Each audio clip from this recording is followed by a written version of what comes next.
ওরা ১৯ জন, মৃত্যুভয় চোখে মুখে লেপ্টেছিল তখনও। বিশ্বাস করতে পারছিলেন না এখনও বেঁচে আছেন তারা। ১৯ মাঝি মাল্লা নিয়ে সাগরে মাছ শিকারে যায় কুরিশকুলের সুলাইমান বাদশার ফিশিং ট্রলার FB আমির হামজা। মধ্যরাতে তীব্র ঝোড়ো হওয়ার মাঝে বিকল হয়ে যায় ট্রলারটির ইঞ্জিন। উত্তাল সাগরে ভাসতে থাকেন ১৯ জেলে। আশেপাশে কোনো ট্রলারও পাচ্ছিলেন না তাদের প্রাণ রক্ষায়। ভেবেই নিয়েছিলেন তারা পরিবারের কাছে জীবিত ফিরতে পারবেন না। এই দুর্ঘটনার সময়টা ৪ দিন আগে। পানি মাপছি, তারপর ওখানে পানি ধরবাম, ওখান থেকে লাগবা দিছি, লাগবা টানি টানি ৪ বাম নিয়ে গেছে আমাদেরকে।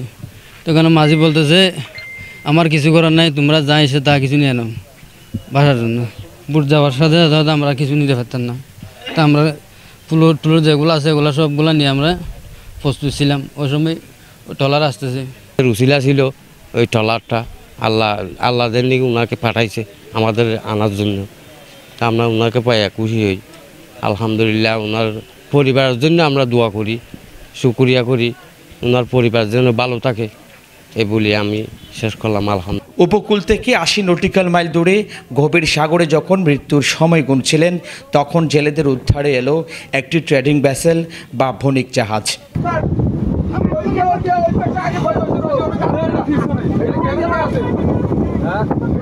বুধবার বাঁকখালী নদীর কোলে ফিরে বিশ্বাস করতে পারছিলেন না তারা বেঁচে ফিরেছেন। বক্সপপ আরও সর জায়গা তুলতে তুলতে আর 10 বামত 4 বামত পানিত ফেলাই হই, তখন আর বুট বাঁচার আর কোনো পথ নাই।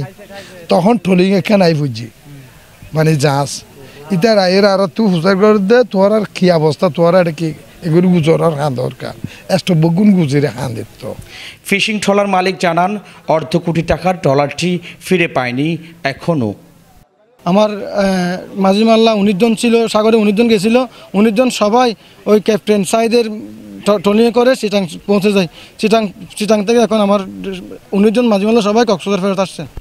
বোট মালিক সমিতি বলছেন ট্রলার মালিকের শেষ সম্বলটি উদ্ধার করা না গেলে জীবিকার ঝুঁকিতে পড়বে জেলে পরিবার।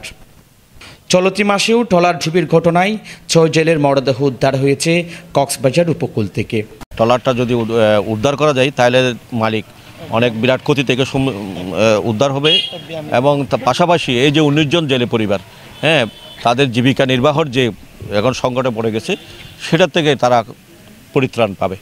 তারেক হায়দার, প্রবাল নিউজ, কক্সবাজার।